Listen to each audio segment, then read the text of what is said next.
다석사상으로 본 유교, 중용 48번째 시간입니다. 오늘은 세근행괴, 세근행괴라는 제목으로 말씀드리겠습니다. 경애하는 얼번 여러분, 중용에서 공자가 말하기를 감추진 것을 찾고 괴상한 수를 부릴 수 있다고 진누리에 말하는 이 있으나 나는 하지 않겠다 라고 했습니다. 공자 석가이수는 2000년이나 앞선 사람입니다. 그들의 과학적인 지식은 오늘날의 초등학생들보다도 낮았을 것입니다. 그들은 컴퓨터는커녕 시계도 못 만져보았고 비행기는커녕 승용차도 못 타보았습니다. 그런데도 그들은 오늘날의 사람들보다 오히려 더 과학적인 생각을 가지고 있었습니다. 요즘 고등교육을 받은 사람들도 점술가를 많이 찾습니다.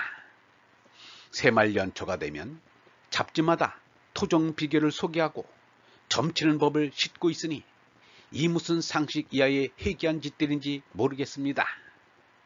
또한 서점에도 풍수지리서가 날개에 돋친 듯 팔린다고 합니다. 이 무슨 시대 역행의 일인가? 공자 석가 예수의 언행을 적은 경전에 초인적인 이적 기사가 쓰여 있지만 그것은 그들을 신격화시키려고 뒤에 사람들이 그렇게 써놓은 것일 뿐입니다. 마하트마 간디는 신앙은 이성을 초월하지만 비이성적인 것은 아니다 라고 했고, 유영문은 신앙은 학문 이상이지만 학문을 이루지 못하면 미신에 지나지 않는다 라고 말했습니다. 공자는 아예 괴력난 신에 대해서는 말하지 않았습니다. 괴는 괴이한 사물을 말하고 역은 힘이 센 것을 말합니다.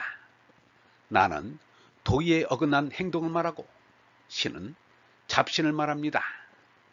공자가 얼마나 건전한 상식을 갖고 있었는지 알 것 같습니다.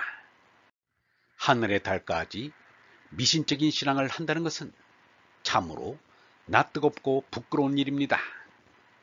공자가 병이 무거워 자리에 누워 있었습니다. 스승님의 병환이 걱정스러운 나머지 자로가 공자에게 병을 낫게 해달라고 빌어보자고 했습니다. 공자는 그 말을 듣고 비는 수가 있느냐 라고 물었습니다. 자로가 대답하기를 있습니다. 뇌라는 책에 비는 글이 쓰여 있기를 너는 위로 천신 아래로 지기에 빌어라 라고 했습니다. 라고 하자 그 말을 듣고 공자가 말하기를 구가 빈지 오래다 라고 하면서 자로의 죄의를 물리쳤다는 것입니다.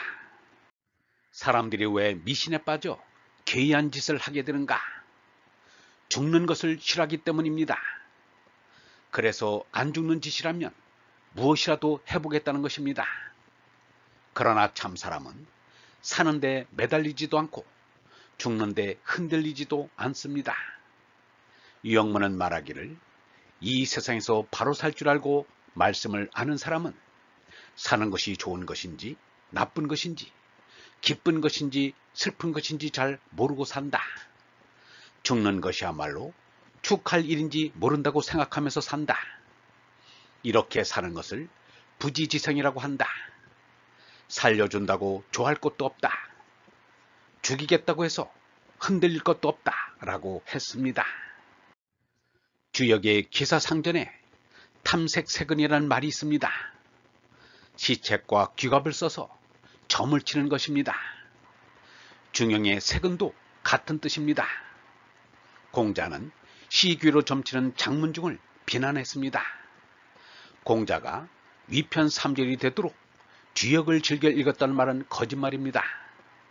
논어의 시경서경은 인용되어도 역경은 인용된 적이 없습니다. 그렇게 즐겨 읽었다면 인용되지 않을 수 없을 것입니다. 논어수리편에 가수년 오심이 하겨 가이무대 과이에 나오는 역은 또한이라는 뜻인 역이라고 합니다. 공자가 주역에 시빅을 썼다는 것도 신빙성이 없습니다. 유영문은 주역은 중국 고대의 물리학으로서의 의미가 있으며 계사를 읽는 것은 유익하다고 했습니다. 우리는 결국 신비를 쫓아가는데 그 결과 아직도 신비라는 것이 있다는 것을 알 수 있다. 있다는 것이 아니라 그냥 그대로 있다. 그러나 신비판이 신비주의라 해서 잘못 알아들으면 안 된다. 여기에는 자칫 잘못하면 폐단이 따른다. 어떤 이들은 모두가 신비다. 추리이고 학문이고 과학이고 소용없다. 이것을 가지고는 신을 만날 수 없다. 신은 내려올 것이다 라고 말한다. 이렇게 되면 개나 돼지 같은 처리가 된다. 그 지경이 되면 윤리고 도덕이고 다 없다고 하는 것이 된다. 희망조차 없게 된다. 직접 신과 접촉한다고 한다. 황홀경에 들어가서 인식세계를 부인하는 지경에 간다. 이런 신비주의는 대단히 불행한 것이 되고 만다. 상대 세계에서 겹친 불행을 맛보게 된다. 이것이 남녀가 접촉하는 것이 죄가 아니라고 하는 그것이다. 이것은 성역파의 교파에서는 다 있다. 귀신무당과 같은 신이 내리는 교파가 많이 있는데 중세기에 한 번 크게 일어났다가 없어진 일이 있다. 요즘 우리나라 교회는 더욱 이러한 경향으로 흘러가고 있다. 방황하는 교회가 되어가고 있다. 대학교를 나오고 똑똑한 사람도 이러한 곳에 빠진다. 우리가 입으로만 꿈에도 소원이 통일이라고 하지 맙시다. 통일을 오게 하려면 우리가 먼저 하느님과 하나가 되어야 합니다. 이 계례 모두가 이 순간 하느님과 하나 되면 휴전선의 철조망은 요술을 부리듯 사라질 것입니다. 아닙니다. 휴전선이 오히려 영광의 허리띠가 될 것입니다.